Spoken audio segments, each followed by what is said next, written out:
Did you always believe in God? 100%. I always believed there was a higher power. I tried to go back to, church and stuff like a second time. This is once I got hired as a police officer, and I just remember I was dealing with a lot of stress. I'm looking for answers, like I'm hurting, like genuinely, like I need something. Talking to the pastor or whatever and talking to us about, just have faith. I'm like, bro, I got faith, but I need a little bit more than that, But I went to the mosque for the first time, and I felt at peace. It was just something that just drew me to it, and I started doing my own research. You just start reading a little bit, you're like, okay, this makes sense. That day you prayed 3 salat, so wasn't even Muslim yet. I feel like a kid again. It's like I got that curiosity again. There's something so much more for us than this dunya. So who wouldn't want to be Muslim?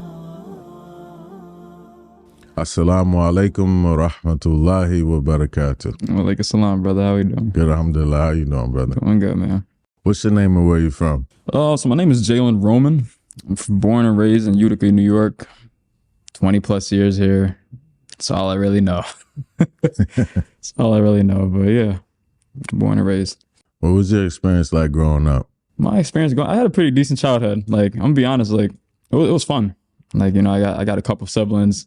We used to always, go outside and just do almost everything. I had my pops. He had a good job, so we was up in the suburbs, just, living it up. Really didn't have a care in the world. We always did something, family trips, going to Boston together. Just, the whole 9 yards. He was a hard worker. So he always wanted to just do things whenever he had time to have that family time. But yeah, childhood was good. For the most part. And of course, like there was definitely some, stumps, but it didn't really have anything to do with me, myself. It was more just my father and my mother just didn't see eye to eye here and there. And, they both had a drinking problem and stuff growing up. And as I got older, it kind of dimmed down, but alcohol has always been an issue, when it came to that factor. But my parents, they loved us. They never made anything awkward or tried to show us that they were going through things. But it was just happening basically behind closed doors. So most of the time we didn't even know. Yeah. And, as you get older, you kind of like see like, okay, we going to grandma's house the second time. Okay, we're going to grandma's house the third time. You're like, what's going on here? You know what I mean? But that was just their way of just keeping us away from that. So, I'm definitely thankful for that. They didn't want us to see any of that bad, but it was a lot of good though. So a lot of that doesn't even matter. Had a great childhood. Wouldn't trade it for nothing. So what was your religious aspect in the household? So both Christian. My father was Catholic and my mother was Christian, and it kind of just went hand in hand with both the beliefs. So I wasn't really too big on it. Like I said, I was young. I would just go to church with my grandmother at the time. It was just something to do. Like, they're like, oh, I want to go to my grandma's house. Oh, you got to go to church. So I was like, all right, I'll go. If that means I get to go to my grandma's house, then I'm going. And just sit there, just basically get babysit, by, pastor, everything like that. There was other kids there. So that was basically what I do most of the time at my grandma's house. Then after that, we would just be hanging out. She'll cook something, maybe like 5 meals a day. You know what I mean? Big old snacks and stuff like that. Like, oh, you hungry, baby? You know what I mean? Then you're like, all right. So that was the basic religious aspect. It wasn't really too big. Like, they wasn't forcing me to go to church on Sundays or anything like that. It was just kind of optional. But usually, since my grandmother was going, she would just take us. And I didn't mind. My brother, he was like, I don't want to go. But, I didn't care. You know what I mean? I was like, I feel like to this day, I still feel like I'm my grandma's favorite child, grandson. So, yeah. Did you always believe in God? 100%. I always believed there was a higher power. I used to be like, I remember in school, like, we'd be scared, kids cursing and stuff. I'm like, we drive by the cemetery, like, don't be saying nothing now, we're going to get cursed, but I always believed there was a higher power. And there was just a bunch of reasons why, too, like, because growing up, I lived on 422 Richmond Road. That's in North Utica. Yeah, I had some crazy experiences, and you just can't explain it. Like I remember, I used to jump on my brother's bed a lot, just messing with him. Like, he's like, hey, stop jumping on the bed, I'm trying to sleep. I'll just jump on their bed and just mess around. We used to do all the WWE stuff, all the wrestling, so I used to mess around with him. And I remember one time he thought it was me jumping out his bed. and I was dead asleep. Um, he was, yo, stop jumping bed. I'm like, bro, what are you talking about? I'm not even in the same, we not even in the same bed. You know what I mean? We shared a room. We had two twins beds, and I remember he said, yo, who jumping there? And I remember we both seen it. Like, we seen the bed like going down, but there was nothing there. And I was like, so we stayed up. We were spooked. And I remember like we trying to tell our parents that like, yo, like there was something jumping in the bed, but there was nothing there. And they're like, oh, you probably just, half asleep. And I'm like, nah, I know what I saw. You know what I mean? I'm like, yo, I know what I saw. And then we had another situation like that the same week where like it was like a figure in my closet, like a shadowy figure.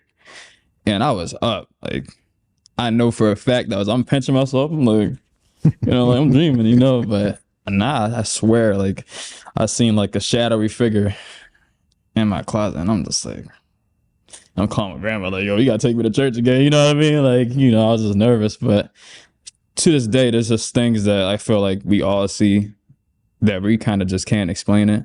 And we try to like look towards, maybe science, but even science can't explain it because it's something more than that. Like it's something that you can't explain because it's a superpower. It's something that we can't even comprehend if we were to even see it.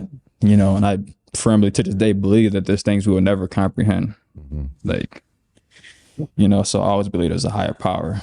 How did you first hear about Islam and what attracted you to it? So during third grade, a lot of immigrants was coming to my school. And I remember I used to celebrate Halloween, like hard body. That was probably one of my favorite holidays, just because the whole costume aspect. I was like, oh, I get to dress up as like Sub-Zero or whatever, acting a fool, Spider-Man suit, wilding out. Like, I remember we couldn't celebrate Halloween no more. And I'm like, what you mean? You know what I mean? Like, what you mean I can't put a costume on? I was going ham. I remember I told my mom, like, they don't want to put a costume on. Acting mad snobby, and it was because, there was some immigrants coming and refugees. And this is probably the first time I seen the hijab. Cause I'm like, there's a lot of, there was this one girl actually, I believe she was Vietnamese. She came to our class, introduced and stuff. She couldn't really speak English like that, but she used to wear the hijab, and stuff like that. And I was just like, why is she wearing that? And they had, you know what I mean? Like, but I was a kid though, so I didn't really know no better. But I didn't really have friends in elementary school. I was really an oddball, so everybody kind of avoided me anyway. So, but she was the only one that sat at the table with me, and all she did was smile because she didn't speak English, but she would just smile all the time, just like, nobody else talked to me. But this one girl, like, she don't even speak English, but she always smiling, always in a good mood. We should share snacks together. We should share snacks together. And yeah, and I just left the imprint. And I was just curious. I didn't have the answers for it because, like I said, I grew up in a Christian household. So we didn't have the answers for it. Nobody knew, There wasn't really a lot of, books that kind of educated us on Islam. At the time, it was just a different time period, School, the education system was just different. So I kind of just had to figure it out on my own growing up. And that was kind of the first time I was really like, I wouldn't even say introduced to it, but the idea came to mind that there's people that, they live a different lifestyle from me. But I was okay with it because they were nice to me. And I was just like, I don't know, something about it. Those were the only people I hung out with during like elementary school that accepted me for who I was. Cause I was weird, Some days I still think I'm weird, but but yeah. So that was like my first real time that I like was introduced to that. Tell me the moment when you realized Islam was the truth.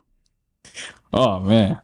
So basically just as I grew up and stuff, and because I tried to go back to, church and stuff like a second time. This is once I got hired as a police officer, and I just remember I was dealing with a lot of stress, like bad, like very bad. I was dealing with a lot of stress because I was just seeing so much on the job, and I'm just like, I need a way out. You know what I mean? Like I was like, I need something to bring me some comfort, and of course at the time, my wife, she brought me a lot of comfort, but there was just things that I just didn't tell her because I just didn't feel comfortable. And I was just like, all right, there's got to be something. I'll go to church then, and I'm going to the church, and I don't know. It was just like, it was kind of corny to me. Like the idea was just corny. Like, cause I went there, I'm looking for answers. Like I'm hurting, you know, like genuinely, like I'm hurting. I was like, yeah, I need something. And talking to the pastor or whatever, and you know, he's giving us little dialogue or whatever, talking to us about, you know, Jesus and this and that. And I just wasn't feeling it. I was like it's not this isn't what I'm looking for. Like it's not answering my questions. I feel like it was just a loop of, oh, just have faith. I'm like, bro, I got faith, but I need a little bit more than that. You know, I need something. I need a little bit more. Like, and then they was all doing sing-alongs and this and this and that. I'm just like, what? They had a whole band, like the Redeemer Church. I'm not even trying to put nobody on blast, but yo, the Redeemer Church got like a whole band. Like you go there, pick up the Bible, whatever, you read a little bit, but then you can't even focus reading the Bible because everybody's singing Jesus, like you're really singing, and I'm just like, bro, like I'm not trying to hear that right now. It's early in the morning, son. Y'all preaching the gospel, but I'm not feeling it. And then I just stopped going because it was just kind of corny, and I wasn't connecting with nobody, and it just was like. And then another thing is just the way a lot of Christians that I know like just live their lifestyle. It's like bro, you've been going to the church how many times every Sunday? You still doing the same things. You know, it was like, where's the growth at? Like, where's the accountability? And like I said, I just wasn't really feeling it. So then, but I went to the masjid for the first time. It was probably when Kenny was doing his niqab. And I'm just like, I just felt at peace. I felt at peace. I was like, man, I feel in this right now. And I don't even to this day, I still don't know a lot about it. There's a lot I don't know. And I don't think I'll have all the answers. I don't think anybody will, but it was something that just drew me to it. Everybody a familiar face, everybody was nice. Like I said, nobody even knew who I was. You know what I mean? I seen you. That day you prayed 3 salats, so he wasn't even Muslim yet. Yeah, I did. And I don't know. It was just like, it was just so easy to do it. Like I didn't feel forced. Nothing. I was just like, I'm gonna do it. You know, it was very just peaceful, and I started doing my own research, and then everything just made sense. You know, like basically with Jesus Christ, you know, he prays the same way. You know, I'm just like, we don't do that. The Redeemer, we sit on chairs, hard stool chairs, whatever you want to call it. They don't be doing that, and the vibe was different. You know, the discipline was different, and I think that's what it was. It was like, I want the discipline. You know, my life's been very disciplined. You know, up until now. You know, like. I've been really trying to stay out the way and I was already on that timing, you know, so it wasn't an issue for me to let go of a lot of things, you know, to please our creator. You know, it was just kind of just an easy transition. I was already doing it. And then I wasn't even, like I said, I wasn't even Muslim yet. And I was like, you know, I'm gonna start fasting. You know, let me try, you know, cause Ramadan at the time. And I did the whole fast, you know what I mean? I made it to E, and you know, I was just like, I'm gonna do this again. I'm gonna keep doing it. I'm gonna keep learning every day, and it just all makes sense. You can't go wrong. Once you open that book and you just start reading a little bit, you're like, okay, this makes sense. Nothing else makes sense. So you mentioned that you're a police officer. How does it feel being a police officer, being a Muslim? It's different. It's funny, because like I said, I'm the only Muslim at my well, I can't say that actually. I got another brother he's Muslim, but he's Muslim because he's born Muslim, you know, but he doesn't really do it too much. But I always try to like, you know, I be reading a couple verses to him and stuff like that. I try to like, you know, just to remind him and stuff, because I know he did tell me that he was Muslim. I won't say his name though, but that's my guy though. But no, it's different because I bring my prayer mat to work, and mind you, I'm patrol, so I be driving around, like check the time, I'm like, oh, I gotta pray, and there'll be nothing happening, you know. And that's the funniest thing, because everybody be like, what is that? I'm taking my boots off and stuff, and I do it right in the open. Like I be outside, you know, I face the east and I do my thing, and I get right back in the patrol car. And yeah, but I feel like it brings a lot of comfort to people, because it's not normal. Maybe in like, you know, a country that's, you know, predominantly, you know, Muslim, but here it's it's kind of like not, it's like the not usual, you know, because everybody's mostly Christian and stuff, where they say they're Christian, but they're not really, you know how that goes. But yeah, it's definitely different though. But I think a lot of people respect it because I stay true to myself. You know, I got the kufi on at work. You know, I incorporated with my uniform. I got a black one, I got a tan one, you know, just depending on the day. Yeah. I feel like it's like another protectant though. You know, I feel protected when I'm out there doing that and praying and stuff. It's like, can't nothing hurt me physically, mentally, nothing. When did you take your Shahada and how was that experience? Honestly, I can't remember the day, but I know it was sometime around March. I know it was sometime around March because I remember it was like during Ramadan. So, but man, I wasn't gonna cry. I almost did. I was like, whew, chest was heavy. I was like, dang, this feel right, you know? And I don't know, it was so much love. And I just ain't never felt that in a while. So I was just like, I ain't gonna cry, but I do want to though. It's like, I'm not gonna cry, but I'm gonna hold it down. My chest was hot though. It was a little warm in there. I was like, I don't know. But you know, it was a great feeling.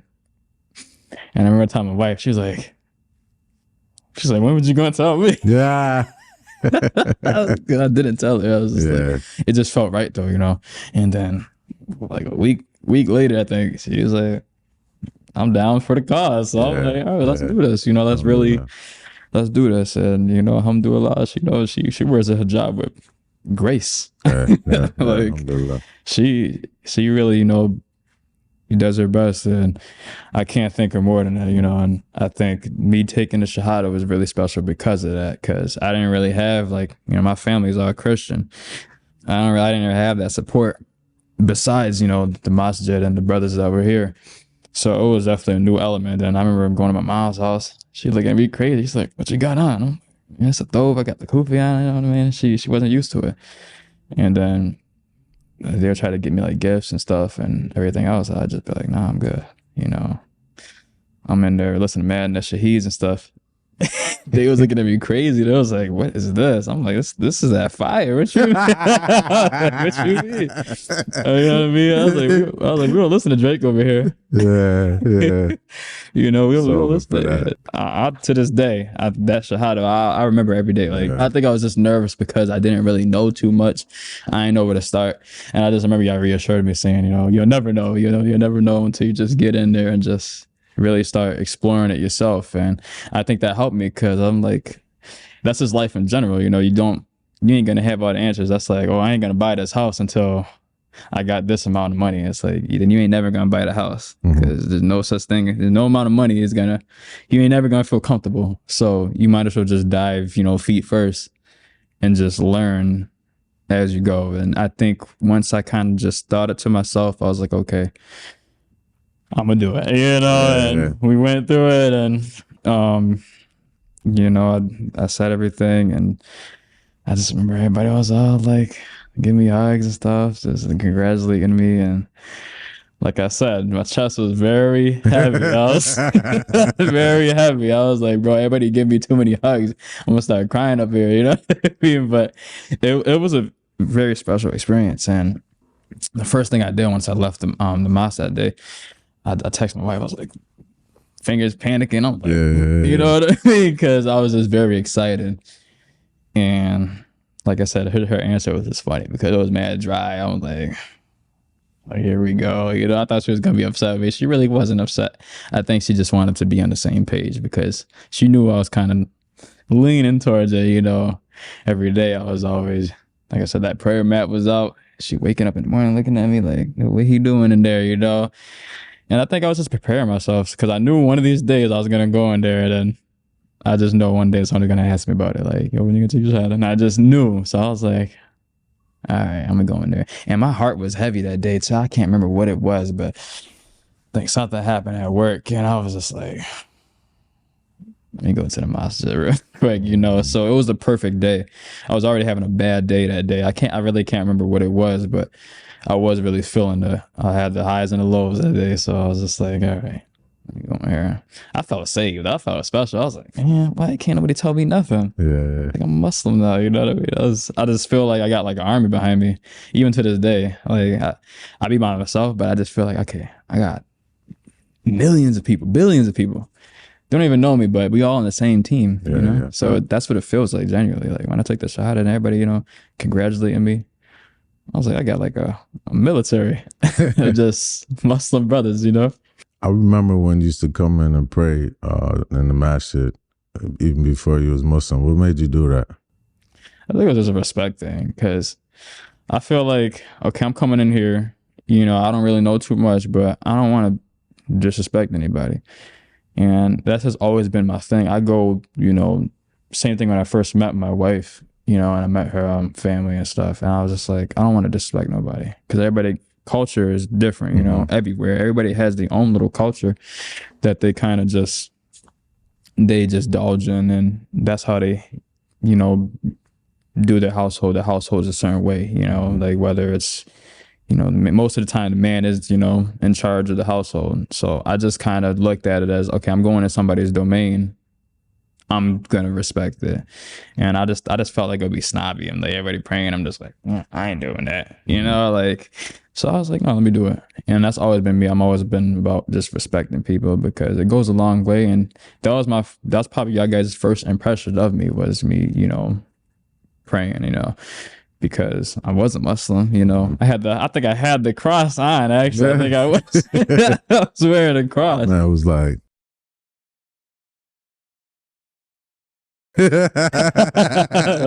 got right in there. Yeah, I was in there. I was yeah. you know, I was looking, I was like, let me make sure I'm doing this right. Yeah, but it was good though. And I was like, that wasn't too bad, you know, it's different. But like I said, I just felt at peace. And I think that's kind of that kind of stirred that conflict in me. But I enjoyed it. I didn't want to leave. I remember I was talking to everybody. I'm like, everybody leaving. I'm like, where y'all going? Yeah, Trying to go where y'all going. Yeah. You know, with everybody, we all washed our hands and stuff. We're sharing the same plate. And I just felt like at home. I'm like, I feel like it's like a big old family, you know? And, alhamdulillah. You know, we were just talking. It was giving me some insight, you know, kind of just picking my brain. I was picking their brain, you know what I mean? Because at the time I was Christian, I was just kind of like, yo, like, what's like the difference and stuff like that? Like, what is, you know, what's your guys' motive and, you know, what makes you do the things you do, you know? And they told me, you know, they kind of just gave me a little bit of insight on it, you know, kind of the lifestyle. And I was feeling it. I was like, yo, it's like I said, it's a discipline, you know? Yeah. And I was just like, I like that, you know, because if I really look at it, like the times when my life was bad, it's always because I wasn't disciplined. Every single time, it doesn't matter what it is, I was doing something I wasn't supposed to be doing. And it all comes back to discipline.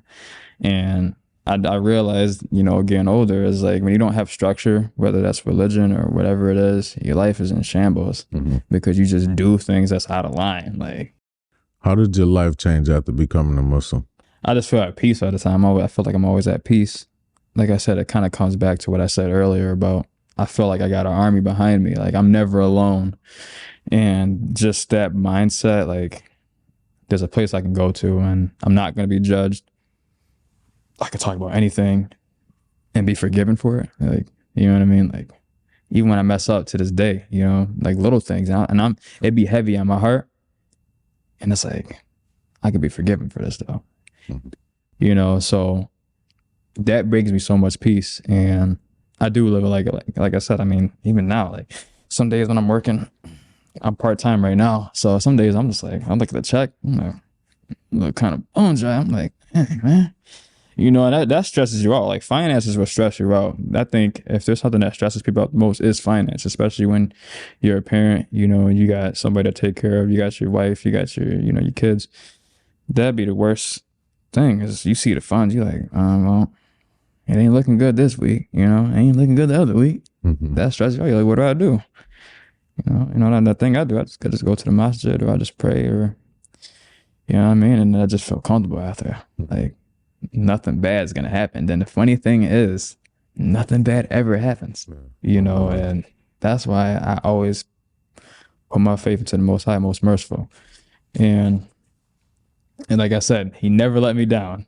Never let me down. It doesn't matter how drastic the situation. I always found a way, or some funds come out of nowhere. Like, what is my mother?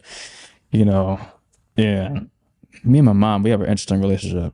Because like I said, she had a huge problem with alcohol. And even to this day, she still does. But I always, you know, I take care of my mom because she's disabled. So randomly, probably like 2 weeks ago, she was like, "Oh, you gotta come to the house," and I'm like, "All right, what's going on? You know, like what is it? You know?" So I ended up going, and she gave me like $700 randomly, and I didn't even ask for it. You know, and I'm just like, Mom, like, what you doing with all this?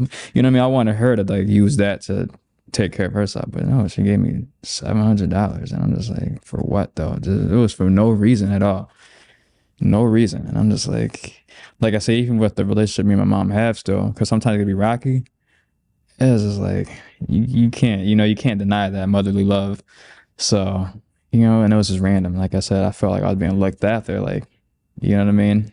She just gave me them, gave me some funds for what? Like, just from, you know, just from the pure of her heart. And like I said, I feel like I said, just nothing goes bad. Doesn't matter what it is. Check engine light. All right. So what? Next thing you know, it's fixed the next week or something. Like nothing goes bad. And just I feel like ever since, you know, taking my shahada, just life just been great. Even work can't stress me out. I'm like, you know, this ain't stressing me out because none of this stuff matters to, you know, like none of it matters. Like I used to be so worried about like, oh, I want to make this much money. I want to be this. I want to be that. And or I'm looking at myself in the mirror. I think mirrors are, first of all, mirrors are horrible. Like if I could remove them, I would, but I'm so acquainted to it now. But I'd be so worried about what I look like. And then now, like taking my shot, I don't even care. Like beard be scruffy, like so I don't care. Yeah, I don't care. And people be like, "You look crazy." I'm like, "That's cool." Right, Like, right, good for yeah, you. yeah, Like, yeah. I'm glad you feel that way about me. It Yeah. doesn't bother me, you know. Nothing bothers me. And I think that just comes with that comfort that like there's something so much more for us than, you know, this dunya. So I just look forward to that. I'm like, man, I can't wait. I can Yeah. wait, but I can't wait. You know what I mean? Every year, you know, birthday kind of like, what you excited for? Man, bury me now. Bury me now. Because it's like, we won't even be stressing after this. Like, you know, this is just a little trials and tribulations to see your character, you know, really. That's how I look at it. Whenever I get like bad days, I'm like, okay, how am I gonna like handle this day now? Like, what am I gonna do differently than I did last time? Because, you know, every day is a new day to be better. So it gives me the opportunity to kind of just reflect and be like, okay, this bothered me last time. I'm not gonna let it bother me today. Or like somebody said this to me last time. I got mad, you know, like, oh, why you say that about me? You know, but now I'm gonna look at it differently and be like, okay, they don't know no better. So that just all comes with just, you know, being Muslim and this, you know, just learning how a Muslim carries himself, you know. And So what made your wife lean towards Islam? I mean, she watched me every day. She seen how I was acting. You know, she was like them stigmas that everybody say about Muslims, like we terrorists, this and this and that. Like she didn't believe any of that. You know, I'm not even gonna sit there and say she believed it, but she was just nervous because she just really didn't understand the culture because so many just false just information just being spread around, and she was just nervous. She was just like, you know. And then at the time, you know, this whole Gaza situation, you know, that's still, you know, going on. And unfortunately, as unfortunate as that is, so, you know, she was just nervous. You know, she loves everybody. You know, she's a very people person. You know, she could talk to anybody. She was just worried. And then she seen that I did it, and I think that kind of helped her. She's like, okay, because she has a lot of trust in me. She has a lot of trust in me to lead. So she seen me doing it. She was like, okay, if he's doing it, and she knows how I am, I'm very, you know, thorough through the book. I'm not going to do something if it's wrong. So she trusted me, and she took that into consideration. And, you know, I'd read the Quran with her, like we read it together. And I was like, read it together. You know what I mean? She wanted more information. I'm like, might as well get it from the source, you know? Let's read it together. And if we don't understand it, there's all types of people that break it down for us, all types of scholars. They'll break down the verse 1,000 times if you need it, you know, just to hear a different perspective. So that's what we did. I was like, you know, I'd kind of just read the Quran a little bit. I'm like, okay, I don't understand what this is, you know, could it be in Old English? So I'm like, okay, what does that mean? Search with the same verse, see who else, you know, interpreted a certain way. You know, there's a bunch of scholars, you know, you can never go wrong hearing an opinion. as long as it's based off of facts. So that's what I would do. And then I'd show her, the clips. And that's kind of where Instagram really came in clutch. Because I'm like, okay, I'm trying to see, look at this, and it brought her a lot more comfort just hearing about, just the religion itself and just how much love is in there. There's a lot of love, you know what I mean? A lot of love to give, a lot of good deeds to give. So I think that made her comfort because she's a very charity, when it comes to charity, she gives. So we both do. And she's like, well, good deeds, count me in. You know what I mean? So, and like I said, she met a couple sisters, at the masjid, and I remember she was nervous, like she's like, oh, ain't nobody talking to me, because Ramadan at the time. And so she came in, and I'm trying to think, who was the first person my wife talked to? I think it was Sister Samani. I think she came up to her, and then she was like, introduce herself, and then they kind of just kicked it off, and I was like, what's the odds? Yeah. What's the odds?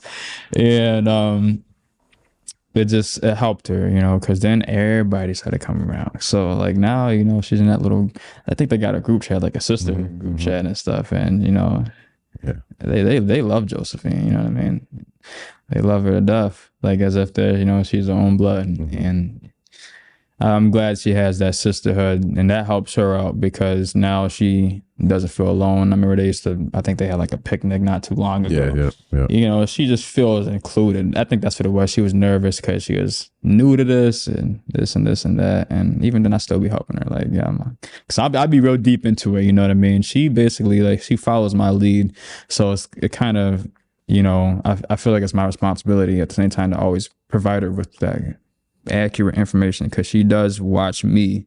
So it's like, I got to be the one to do it the right way. So then she learns it, and then we kind of be on the same page because now, we got my daughter, and that's another, I'm with two women, two women. So now it's like I really got to be the role model. And, my wife, she definitely follows that. And now, I put the hijab on my daughter all the time now. She kind of getting used to it, and I'm not, like I said, I told my wife, she was like, well, what if she wants to have her hair out, because she says that, and that's like a woman thing to say. And I'm like, it's like, all right. She's still young, I was like, she's young, so it don't bother me. But I told her, I was like, look at it like this. When she reached maturity, if she don't put it on now, it's going to be hard for her to do it when she has her own, she's responsible for herself at this point. So now it's going to be difficult for her to be like, oh, I had my hair out for 5-10 years. Now it's like, I don't want to put that job on, cut my hair, you know what I mean? So I kind of it's like conditioning. It's not forcing her. I'm not forcing her because she could tell me to kick rocks. Like, my daughter gets older and she's like, I ain't putting that on. I'm like, okay. Like, I'm not going to force you. Yeah. You know what I mean? We ain't doing that, I'm not going to force you because, Allah don't force nobody, we come to him. You know what I mean? There's no forcing this. So I was like, all right.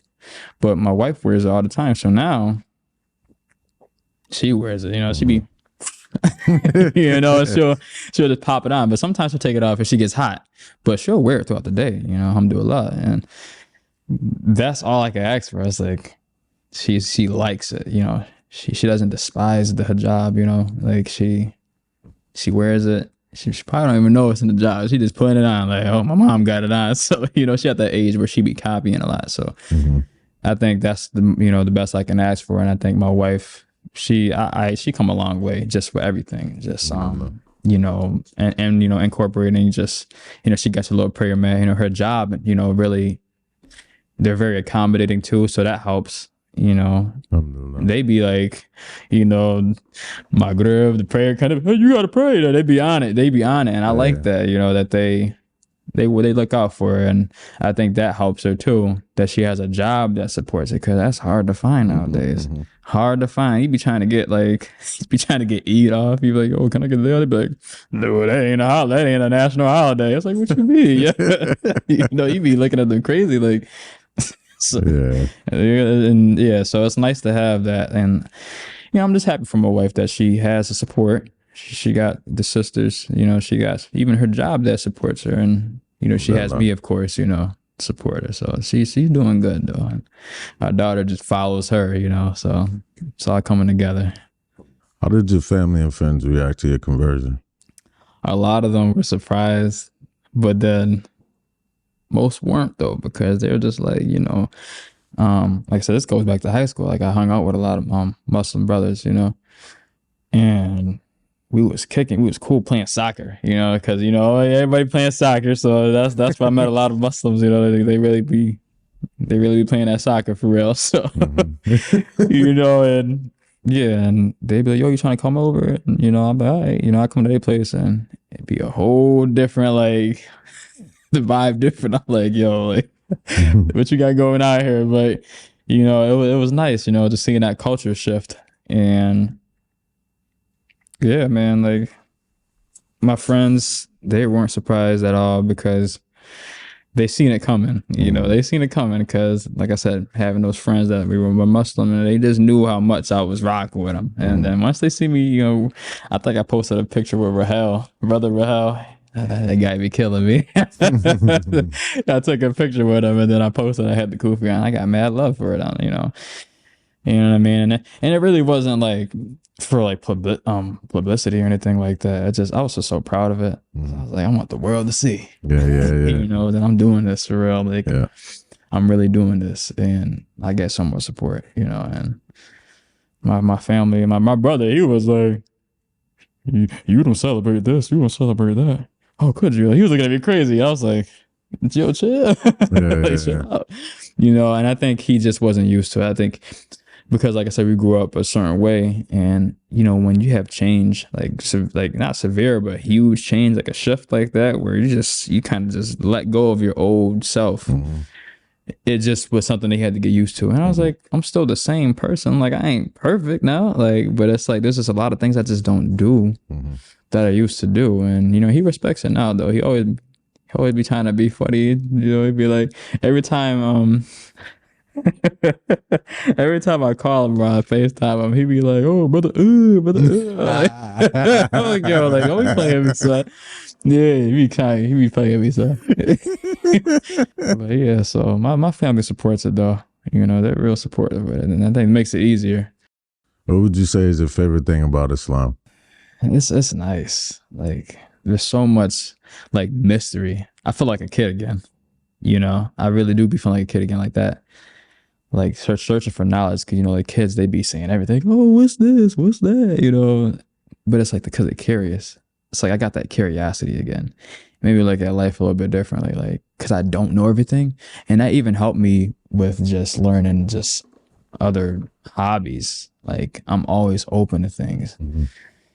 I kind of like lost that fire. You know, I don't know. Just you just be so like you know, you think you know it all.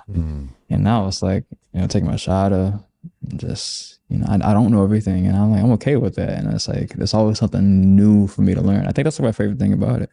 You know, there's always something new. And like I said, it's just a mystery. It's like a book, like a magical book.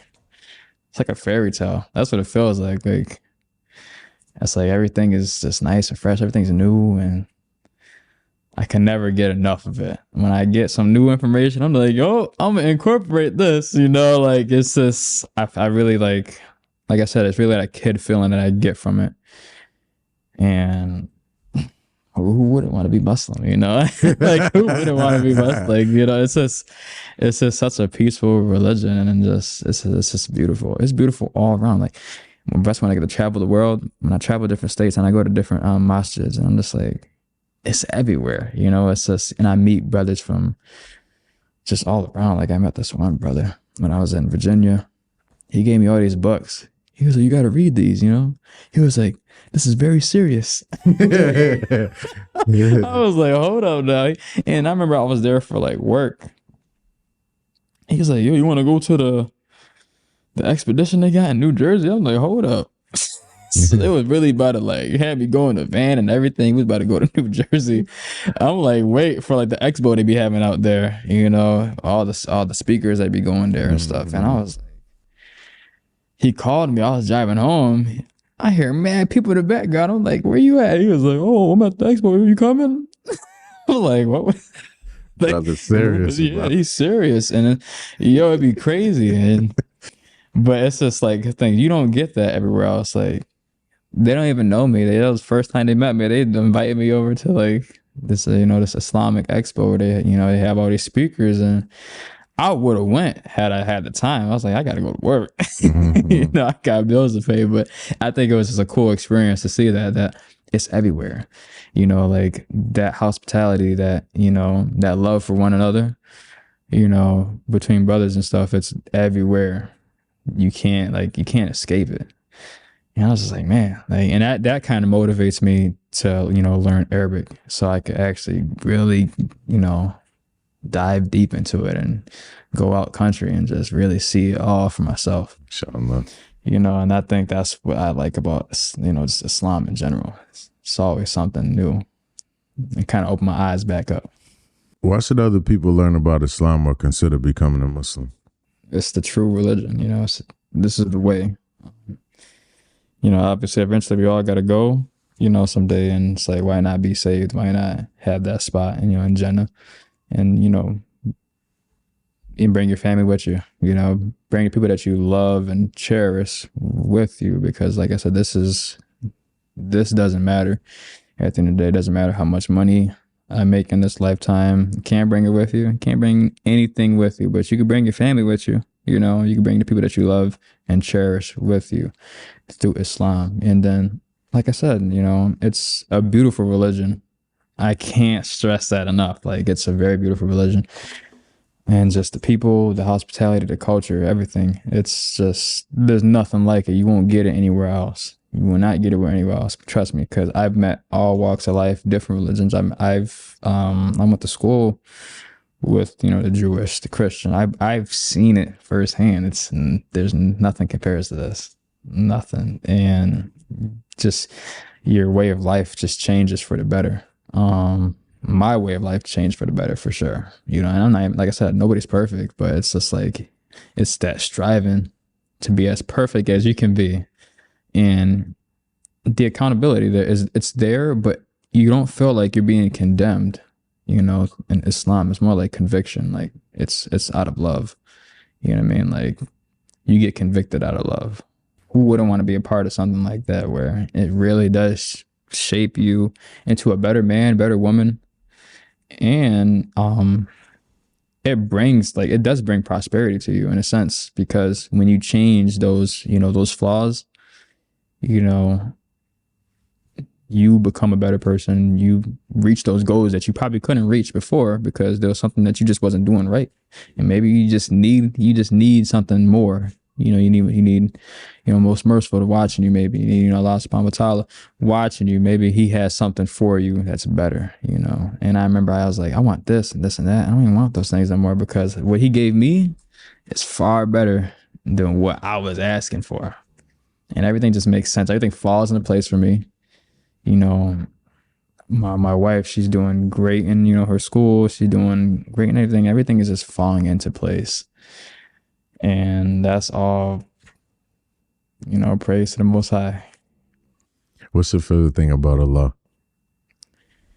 And favorite thing about Allah is, like I say, he forgives me through all my mistakes.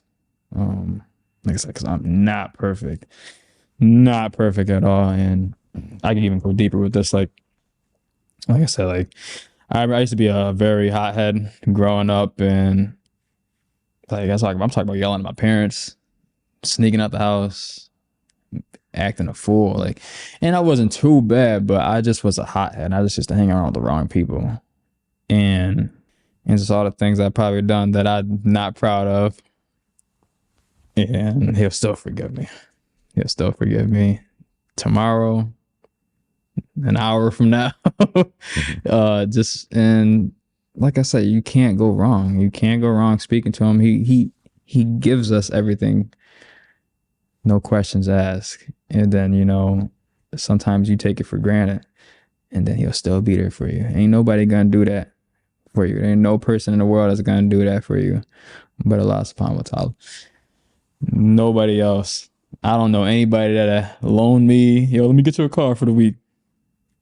That's not happening, But what, Allah will do for you, he'll make it to where you can provide yourself with transportation. He will give you the tools. And like I said, you don't got to be perfect tomorrow, today, but he's still going to be waiting for you. Mm-hmm. Waiting, open arms. That's comforting for me. I think that's my favorite thing about Allah. What is one of your favorite hadith or verses in the Quran? Truth be told, I really don't have a favorite. At the moment, I'm gonna have to come back to you on that, but I don't have a favorite. Me personally, I just like the comfort of just the words of Allah and just the things He speaks and what He's for. It brings me comfort. Like just anything in there, I'm looking for anything in there. It'll just bring me some form of comfort. And I think another thing I like is that we all gotta die someday. We all gotta taste death, and I think those words really resonate with me now because, like I said, the job I do is dangerous, and those words resonate with me more. And people probably be like, "Oh, well, it's not really the most." When it comes to just words, no, it's not really the most favorable thing, in the Quran to hear, But I think I like it because it really does resonate with me more because it's just something that's so real and raw. And it always reminds me to put my best foot forward is that, we will all taste death, we all will. It doesn't matter if it's today or tomorrow, it's going to happen. It's the inevitable. And I don't look at it as negative.